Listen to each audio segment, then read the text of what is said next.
Hi friends, ನಮಸ್ಕಾರ. ನಾನು ನಿಮ್ಮ ಸಿ ದಯಾನಂದ ಮಂಗಳೆ. ಸ್ನೇಹಿತರೆ, ಇವತ್ತಿನ ಟಾಪಿಕ್ ಸ್ಟಾಪ್ ಲಾಸ್ ಹಾಗೂ ಅದರಲ್ಲಿ ಗೊತ್ತಿರತಕ್ಕಂಥ ಕೆಲವೊಂದು ಅಂಶಗಳು, ಅಂದರೆ ಕರಾಳ ಅಂಶಗಳು.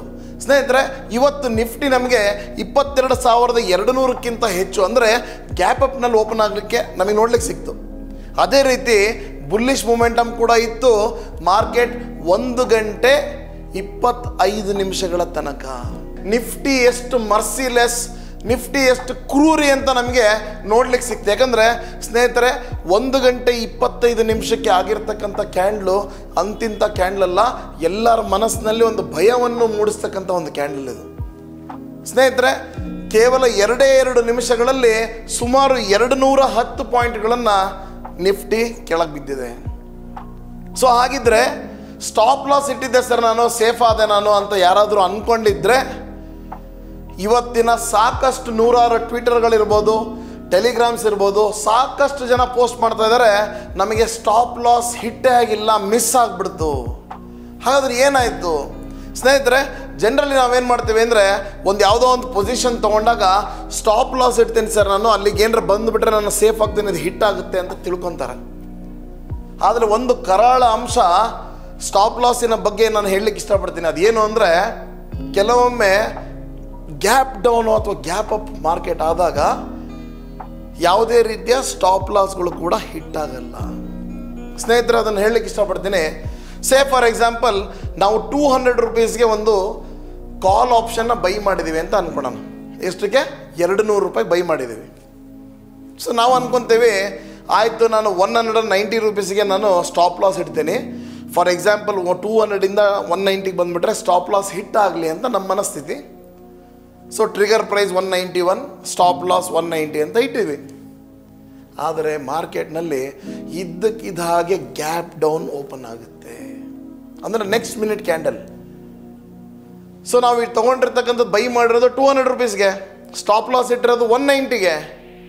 ಬಟ್ ಸ್ನೇಹಿತರೆ, ಇದು ಅರ್ಥ ಮಾಡ್ಕೊಳ್ಳಿ, ಮಾರ್ಕೆಟ್ ಓಪನ್ ಆದಾಗ ಆ ಕಾಲಿನ ಬೆಲೆ ಫಾರ್ ಎಕ್ಸಾಂಪಲ್ 150ಕ್ಕೆ ಓಪನ್ ಆದರೆ ನಾವು ಸ್ಟಾಪ್ ಲಾಸ್ ಕೊಟ್ಟಿರೋದು 190ಕ್ಕೆ. ಅರ್ಥ ಮಾಡ್ಕೊಳ್ಳಿ ಇನ್ನೊಂದ್ಸರಿ, 200ಗೆ ಬೈ ಮಾಡಿದ್ದೀವಿ, 190ಗೆ ನಾವು ಸ್ಟಾಪ್ ಲಾಸ್ ಇಟ್ಟಿದ್ದೀವಿ. ಆದರೆ ಮಾರ್ಕೆಟ್ ಓಪನ್ ಆಗುತ್ತೆ ಕೆಳಗೆ 150ಇಂದ. ಆ ಸಮಯದಲ್ಲಿ ಸ್ಟಾಪ್ ಲಾಸ್ ಹಿಟ್ ಆಗಲ್ಲ. ಇದಕ್ಕೆ ಏನಂತ ಕರಿತೀವಿ ಅಂದರೆ, ಸ್ಟಾಪ್ ಲಾಸ್ ಮಿಸ್ ಆಯಿತು ಅಂತ ಹೇಳ್ತಾರೆ. ಸೊ ಹಾಗಾದರೆ ಇದರ ಅರ್ಥ ಏನು? 200 ರೂಪಾಯಿ ಬೈ ಮಾಡಿದ್ದೆ, 190 ಸ್ಟಾಪ್ ಲಾಸ್ ಇಟ್ಟಿದ್ದೀನಿ ಅಂತ ಅಂದ್ಕೊಂಡಿರ್ತಾರೆ ಅವರು. ಆದರೆ ಮಾರ್ಕೆಟ್ ಗ್ಯಾಪ್ ಡೌನ್ ಓಪನ್ ಆದಾಗ ಅದರ ಬೆಲೆ 150 ರೂಪಾಯಿ ನಡೀತಾ ಇರುತ್ತೆ. ಅಂದರೆ ಅರ್ಥ 200ಇಂದ 150ಗೆ ಬಂದಾಗ ಇದರ ಲಾಸ್ 50 ರೂಪಾಯಿ ನಮಗೆ ಆಗ್ತಾ ಇರುತ್ತೆ. ಸ್ನೇಹಿತರೆ, ಅನ್ನಿಸ್ತಾ ಇರ್ಬೋದು 50 ರೂಪಾಯಿ ಏನು ಕಡಿಮೆ ಅಂತ. ಅಲ್ಲ, ಒಂದು ನಿಫ್ಟಿ ಅಂತ ಬಂದಾಗ ನಿಫ್ಟಿನಲ್ಲಿ 50 is the lot size. So 50 × 50 2,500 ರೂಪಾಯಿ ಒಂದು ಲಾಟಿಗೆ ಲಾಸ್ ಕಾಣಿಸ್ತಾ ಇರುತ್ತೆ.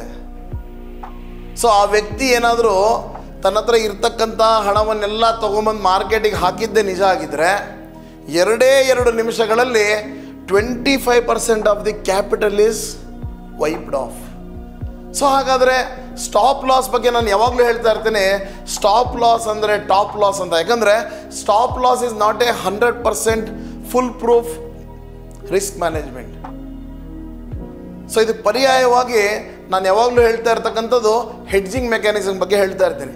ಅಂದರೆ ಒಂದು ಕಾಲ್ನ ಬೈ ಮಾಡಿದ್ದೀವಿ ಅಂದರೆ ಅದಕ್ಕೆ ಆಪೋಸಿಟ್ ಆಗಿರ್ತಕ್ಕಂಥದ್ದು ಇನ್ನೊಂದು ಮಾಡಿದರೆ ಮಾತ್ರ ಅದು ನಿಜವಾದ ಒಂದು ಹೆಡ್ಜಿಂಗ್ ಆಗುತ್ತೆ, ನಿಜವಾದಂತಹ ಒಂದು ರಿಸ್ಕ್ ಮ್ಯಾನೇಜ್ಮೆಂಟ್ ಆಗುತ್ತೆ. ಸೊ ಹಾಗಾದರೆ ಬನ್ನಿ, ಇವತ್ತಿನ ದಿನ 1 ಗಂಟೆ 25 ನಿಮಿಷಕ್ಕೆ ಮತ್ತು 26 ನಿಮಿಷಕ್ಕೆ ಏನಾಯಿತು ಬನ್ನಿ ನೋಡೋಣ. ಸ್ನೇಹಿತರೆ, ನಿಫ್ಟಿ ನಾವು ನೋಡ್ತಾ ಇರ್ಬೋದು.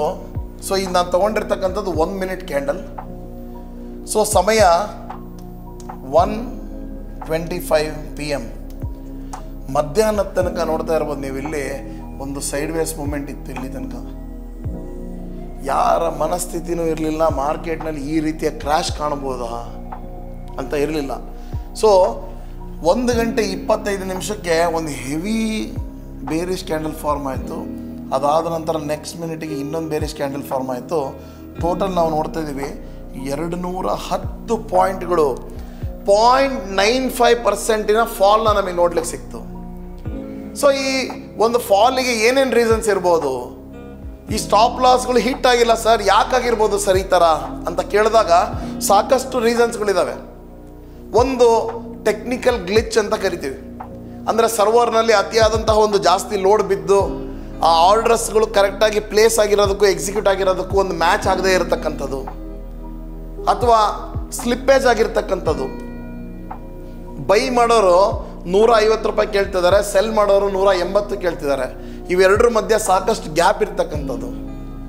ಅಥವಾ ಒಬ್ಬರಿಗೆ ಎಮೋಷನಲಿ ಒಂಥರ ಫಿಯರ್, ಒಬ್ಬರಿಗೆ ಗ್ರೀಡ್, ಇವೆರಡರ ಮಧ್ಯೆ ಮ್ಯಾಚಿಂಗ್ ಇಲ್ಲ.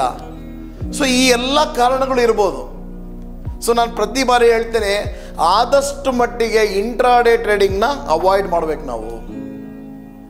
ಪೊಸಿಷನಲ್ ಟ್ರೇಡಿಂಗ್ ತೊಗೊಳೋಣ, ಸ್ವಿಂಗ್ ಟ್ರೇಡಿಂಗ್ ತೊಗೊಳೋಣ, ಅಂದರೆ ಒಂದು ವಾರಕ್ಕೆ ಅಂತ ಟ್ರೇಡ್ ತೊಗೊಳೋಣ ಅಥವಾ ಒಂದು ತಿಂಗಳಿಗೆ ಅಂತ ಟ್ರೇಡ್ ತೊಗೊಳೋಣ, ಅದು ಪ್ರಾಪರಾಗಿ ಹೆಡ್ಜ್ ಮಾಡಿಕೊಂಡು. ಸೊ ನಾವು ಈ ಮಧ್ಯಾಹ್ನದ 1:25 ಕ್ಯಾಂಡಲ್ ನಿಫ್ಟಿ ಒಳಗೆ ಬಿತ್ತು ಅಂದರೆ ನಿಫ್ಟಿಯಲ್ಲಿ ಇರ್ತಕ್ಕಂಥ ಹೆವಿ ವೇಟ್ಸ್ಗಳು ಏನೇನಾಗಿದೆ ಅಂತ ಕೂಡ ನೋಡೋಣ ಬನ್ನಿ. ರಿಲಯನ್ಸ್ನಲ್ಲಿ ಏನಾಯಿತು, ಇನ್ನೊಂದರಲ್ಲಿ ಏನಾಯಿತು ನೋಡೋಣ ಬನ್ನಿ. ಹಾಗಾದ್ರೆ ಸ್ನೇಹಿತರೆ, ನಾವು HDFC ಬ್ಯಾಂಕ್ ನೋಡ್ತಾ ಇದ್ದೀವಿ. 1 ಮಿನಿಟ್ ಕ್ಯಾಂಡಲ್ 1:25 ನೋಡಿ, there is A heavy fall. So ಯಾಕಂದರೆ ನಂಬರ್ 1 ಸ್ಟಾಕ್ ನಿಫ್ಟಿ 50ನಲ್ಲಿ ಅತಿ ಹೆಚ್ಚಿನ ಒಂದು ವೇಟೇಜ್ ಇರ್ತಕ್ಕಂಥ ಸ್ಟಾಕ್ ಅಂದರೆ HDFC ಬ್ಯಾಂಕ್. ಅದು ಕೇವಲ 2 ನಿಮಿಷಗಳಲ್ಲಿ 1.08% ಒಂದು ಡೌನ್ ಸೈಡ್ ನಮಗೆ ನೋಡ್ಲಿಕ್ಕೆ ಸಿಕ್ತು. ಸೊ ಅದೇ ರೀತಿ ನಾವು ರಿಲಯನ್ಸ್ ಕೂಡ ನೋಡೋಣ. ಸೊ ರಿಲಯನ್ಸ್ ಕೂಡ 1:25 ಪ್ಲಸ್ 1:26 ಎರಡೂ ನೋಡಿದಾಗ 1.2% ಒಂದು ಫಾಲ್ನ ನಮಗೆ ನೋಡ್ಲಿಕ್ಕೆ ಸಿಗ್ತಾ ಇದೆ. ಸೊ 35 ಪಾಯಿಂಟ್ಗಳಷ್ಟು ಈ ಒಂದು ರಿಲಯನ್ಸ್ ಕೂಡ ನಮಗೆ ಬಿದ್ದಿದ್ದನ್ನು ನೋಡಲಿಕ್ಕೆ ನಮಗೆ ಸಿಕ್ತು. ಸೊ ಅದಾದ ನಂತರ ಲೆಟಸ್ ಟೇಕ್. ಸೊ ICICI ಬ್ಯಾಂಕ್ನಲ್ಲಿ ಕೂಡ ಸೇಮ್ ಥಿಂಗ್ 1.21% ಫಾಲ್ ನಮಗೆ ನೋಡ್ಲಿಕ್ಕೆ ಸಿಕ್ತು ಕೇವಲ 2 ನಿಮಿಷಗಳಲ್ಲಿ. ಸೊ ಅದೇ ರೀತಿ ನಾವು ಇನ್ಫೋಸಿಸ್ ಕೂಡ ನೋಡೋಣ. ಈಗ ಇನ್ಫೋಸಿಸ್ನಲ್ಲಿ ಕೂಡ ನಮಗೆ 0.81% ಕೇವಲ 2 ನಿಮಿಷಗಳಲ್ಲಿ ಎಲ್ಲ ಹೆವಿ ವೇಟ್ ಸ್ಟಾಕ್ಸ್ಗಳೇನಿದೆ ನಿಫ್ಟಿ 50ನಲ್ಲಿ ಇರ್ತಕ್ಕಂಥ ಮೇಜರ್ ಹೆವಿ ವೇಟ್ ಸ್ಟಾಕ್ಸ್ಗಳೆಲ್ಲದು 1:25 1:26 1% ಬಿದ್ದಿದ್ದರಿಂದ ನಿಫ್ಟಿನಲ್ಲಿ ನಾವು ಸುಮಾರು 210 ಪಾಯಿಂಟ್ಗಿಂತ ಜಾಸ್ತಿ ಬಿದ್ದಿದ್ದನ್ನು ನೋಡಿದ್ವಿ. ಸೊ ನಾನು ಹೇಳಿದ ಹಾಗೆ ಸ್ಟಾಪ್ ಲಾಸ್ಗಳು ಹಿಟ್ಟೇ ಆಗಿಲ್ಲ. ಇವತ್ತು ಯೂಟ್ಯೂಬ್ನಲ್ಲ ಇರ್ಬೋದು ಅಥವಾ ಈ ಒಂದು ಟ್ವಿಟರ್ಗಳಲ್ಲಾಗಿರ್ಬೋದು, ಎಲ್ಲರೂ ಹಾಕ್ಕೊಂತಾರೆ ಏನು ಮೆಸೇಜ್ನ, ನನ್ನ ಸ್ಟಾಪ್ ಲಾಸ್ ಇವತ್ತು ಹಿಟ್ ಆಗಲೇ ಇಲ್ಲ. ಸೊ ಇಟ್ಟಿದ್ದವ್ರು ಸ್ಟಾಪ್ ಲಾಸ್ ಒಂದು ಲೆವೆಲ್ಗೆ, ಬಟ್ ಮಾರ್ಕೆಟ್ ಕೆಳಗಡೆ ಓಪನ್ ಆದಾಗ ಸ್ನೇಹಿತರೆ ಸ್ಟಾಪ್ ಲಾಸ್ಗಳು ಹಿಟ್ ಆಗಲ್ಲ. So once again I will repeat, 200 ರೂಪಾಯಿಗೆ ನಾವು ಕಾಲ್ ಆಪ್ಷನ್ನ ಬೈ ಮಾಡಿದ್ದೀವಿ ಅಂತ ಇಟ್ಕೊಳ್ಳಿ. ಸ್ಟಾಪ್ ಲಾಸ್ 190ಗೆ ಇಟ್ಟಾಗ ಮಾರ್ಕೆಟ್ ಗ್ಯಾಪ್ ಡೌನ್ ಆಗಿ 150ಕ್ಕೆ ಏನಾರು ಓಪನ್ ಆದಾಗ ಸ್ಟಾಪ್ ಲಾಸ್ 190 ಹಿಟ್ ಆಗಲ್ಲ. ಅದು ಏನಾದರೂ ಮತ್ತೆ ಕೆಳಗೆ ಹೋಗ್ತಾ ಹೋದಾಗೆ ನಮ್ಮ ಲಾಸ್ಗಳು ಕೂಡ ಇನ್ನೂ ಜಾಸ್ತಿ ಆಗ್ತಾ ಹೋಗುತ್ತೆ. ಸೊ ನಿಮ್ಮ ಮನಸ್ಸಿನಲ್ಲಿ ಅನಿಸ್ತಾ ಇರ್ಬೋದು, ಸರ್ ಹಾಗಾದ್ರೆ ಏನು ಮಾಡ್ಬೋದಾಗಿತ್ತು ಅವರು? ಒಂದು ಕಾಲ್ ಬೈ ಮಾಡಿದ್ದಾರೆ ಅಂದರೆ ನೆಕ್ಸ್ಟ್ ಪ್ರೈಸ್ಗೆ ಹೋಗ್ಬಿಟ್ಟು ಒಂದು ಕಾಲ್ನ ಸೆಲ್ ಮಾಡ್ಬೋದಾಗಿತ್ತ, ಅಥವಾ ಒಂದು ಪುಟ್ಟನ್ನು ಬೈ ಮಾಡ್ಬೋದಾಗಿತ್ತ, ಅಥವಾ ಫ್ಯೂಚರ್ನ ಒಂದು ಸೆಲ್ ಮಾಡ್ಬೋದಾಗಿತ್ತ. ಸೊ ಹೀಗೆ ನಾವು ನಮ್ಮ ಕ್ಲಾಸಸ್ನಲ್ಲಿ ಕೂಡ ಯಾವ ರೀತಿ ಹೆಡ್ಜಿಂಗ್ ಮಾಡಿದ್ರೆ ನಾವು ಪ್ರೊಟೆಕ್ಟ್ ಮಾಡ್ಕೋಬೋದು. ಯಾಕಂದರೆ ಕಷ್ಟಪಟ್ಟು ದುಡಿದು ತೊಗೊಂಬಂದಿರ್ತಕ್ಕಂಥ ಒಂದು ಹಣವನ್ನು ನಾವು ಸ್ಟಾಕ್ ಮಾರ್ಕೆಟ್ನಲ್ಲಿ ನಮಗೊಂದು ಅಡಿಷ್ನಲ್ ಸೋರ್ಸ್ ಆಫ್ ಇನ್ಕಮ್ ಇರಲಿ ಅಂತೇಳಿ ನಾವೆಲ್ಲ ಬಂದಿರ್ತೀವಿ. ಎಲ್ಲರಿಗೂ ದುಡಿಬೇಕು ಅನ್ನೋ ಆಸೆ ಇರುತ್ತೆ. ಆದರೆ ಸ್ಟಾಪ್ ಲಾಸ್ ಒಂದೇ ರಿಸ್ಕ್ ಮ್ಯಾನೇಜ್ಮೆಂಟ್ ಟೂಲ್ ಅಂತ ಅಂದ್ಕೊಂಡಿರ್ತೀವಿ. ಸೊ ಇವತ್ತಿನ ದಿನ ಯಾರು ಪುಟ್ ಬೈ ಮಾಡಿದ್ರೋ, ಅಂದರೆ ನೇಕೆಡ್ ಪುಟ್ ಬೈ ಅಂದರೆ ಯಾವುದೇ ರೀತಿ ಹೆಡ್ಜಿಂಗ್ ಇಲ್ಲ, ರಿಸ್ಕ್ ಮ್ಯಾನೇಜ್ಮೆಂಟ್ ಇಲ್ಲ. ಯಾಕಂದರೆ ಇವತ್ತು ನಾವು ಸ್ನೇಹಿತರು ನೋಡ್ಬೋದು, ಸಾಕಷ್ಟು ಜನ ನನಗೆ ಫೋನ್ ಮಾಡಿ ಕೂಡ ಹೇಳಿದ್ರು, ಸರ್ ನನ್ನ ಫ್ರೆಂಡ್ ಯಾರೋ 3 ರೂಪೀಸಿಗೆ ಪ್ರೀಮಿಯಮ್ ತೊಗೊಂಡಿದ್ರು ಸರ್, ಅದು 180 ರೂಪಾಯಿ ಹೊರಟೋಯ್ತು, 200 ರೂಪಾಯಿ ಹೊರಟೋಯ್ತು ಅಂತ. ಎಸ್, ನೇಕೆಡ್ ಆಪ್ಷನ್ ಬೈ ಮಾಡಿದಾಗ ಕೆಲವೊಮ್ಮೆ ಈ ರೀತಿಯ ಒಂದು ಚಾನ್ಸ್ಗಳು, ಆಪರ್ಚುನಿಟಿಗಳು ಸಿಗೋದು ಸಹಜ. ಆದರೆ ಎಷ್ಟು ಬಾರಿ ಸಿಗುತ್ತೆ? ಯಾವಾಗಲೂ ಒಂದು ಸರಿ 3 ರೂಪಾಯಿ ಇರೋದು 180 ರೂಪಾಯಿಗೆ ಆಯಿತು ಸರಿ, ಪ್ರತಿ ಸರಿನೂ 3 ರೂಪಾಯಿ ಇರೋದು 0ನೇ ಆಗ್ತಾ ಹೋಗುತ್ತೆ. ಸೊ ಸ್ಟಾಪ್ ಲಾಸ್ ಅನ್ನೋದು ಕಂಪ್ಲೀಟ್ ರಿಸ್ಕ್ ಮ್ಯಾನೇಜ್ಮೆಂಟ್ ಟೂಲ್ ಅಲ್ಲ ಸ್ನೇಹಿತರೆ. ಅದು ನಮಗೆ ಇವತ್ತಿನ ದಿನ ಗೊತ್ತಾಯಿತು. ಸೊ ಹಾಗಾಗಿ ನಾನು ಏನು ಹೇಳ್ತೀನಿ ಅಂದರೆ, ದಯವಿಟ್ಟು ಡೈಲಿ ಟ್ರೇಡ್ ಪ್ರತಿದಿನ 9:15 ಆದ ತಕ್ಷಣ ನಾನು ಇವತ್ತು ಟ್ರೇಡರನ್ನು ಒಳ್ಳೆ ಪ್ರಾಫಿಟ್ ಮಾಡೇ ಮಾಡ್ತೀನಿ ಅಂತ ಅಂದ್ಕೊಂಬಂದರೆ ಅದು ಸರಿಯಲ್ಲ. ಯಾಕಂದರೆ ಎಲ್ಲ ದಿನಗಳು ನಮ್ಮ ದಿನಗಳು ಆಗಿರಲ್ಲ. ಒಂದು ರಿಸ್ಕ್ ಮ್ಯಾನೇಜ್ಮೆಂಟ್ ಪ್ರಾಪರಾಗಿ ಇಟ್ಕೊಂಡು, ಅಂದರೆ ನಿಮಗೆ ಈಗ ಅರ್ಥ ಆಗಿದೆ, stop loss is not a 100% risk management. Yes, ಹೆಡ್ಜಿಂಗ್ನಲ್ಲಿ ಕೂಡ ಸರ್ ಸ್ವಲ್ಪ ಕಾಸ್ಟ್ ಹೋಗೇ ಹೋಗುತ್ತಲ್ಲ ಅಂತ ಅನ್ನಿಸ್ಬೋದು.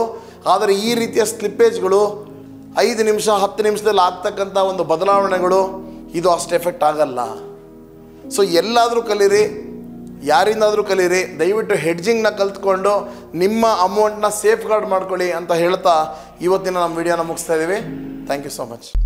ಸ್ಟಾಕ್ ಮಾರ್ಕೆಟ್ನಲ್ಲಿ ಸಕ್ಸಸ್ಫುಲ್ ಟ್ರೇಡರ್ ಹಾಗೂ ಇನ್ವೆಸ್ಟರ್ ಆಗಬೇಕು ಅಂತ ನಿಮಗೂ ಅನಿಸ್ತಾ ಇದೆನಾ? ಸ್ಟಾಕ್ ಮಾರ್ಕೆಟಿನ ಸಪ್ತಸ್ವರಗಳ ಬಗ್ಗೆ ತಿಳ್ಕೋಬೇಕೆ? ವರ್ಲ್ಡ್ ಕ್ಲಾಸ್ ಹೆಡ್ಜಿಂಗ್ ಸ್ಟ್ರಾಟಜೀಸ್ ಕಲಿಬೇಕೆ? ಹಾಯ್ ಫ್ರೆಂಡ್ಸ್, ನಮಸ್ಕಾರ. ನಾನು ನಿಮ್ಮ ಸಿ ಎ ದಯಾನಂದ್ ಮಂಗಳೆ.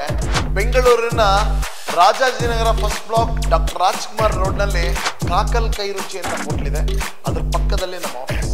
ಪ್ರತಿ ಶುಕ್ರವಾರ ಬೆಳಗ್ಗೆ 10 ಗಂಟೆಯಿಂದ 2 ಗಂಟೆ ತನಕ ಹಾಗೂ ಶನಿವಾರ ಮತ್ತು ಭಾನುವಾರ ಬೆಳಗ್ಗೆ 10 ಗಂಟೆಯಿಂದ ಸಾಯಂಕಾಲ 5 ಗಂಟೆ ತನಕ ವರ್ಕ್ಶಾಪ್ನ ಕಂಡಕ್ಟ್ ಮಾಡ್ತೀವಿ. ಅದಾದ ನಂತರ 15 ದಿನಗಳ ಕಾಲ ಪೇಪರ್ ಟ್ರೇಡಿಂಗ್ ಸೆಷನ್ ಇರುತ್ತೆ.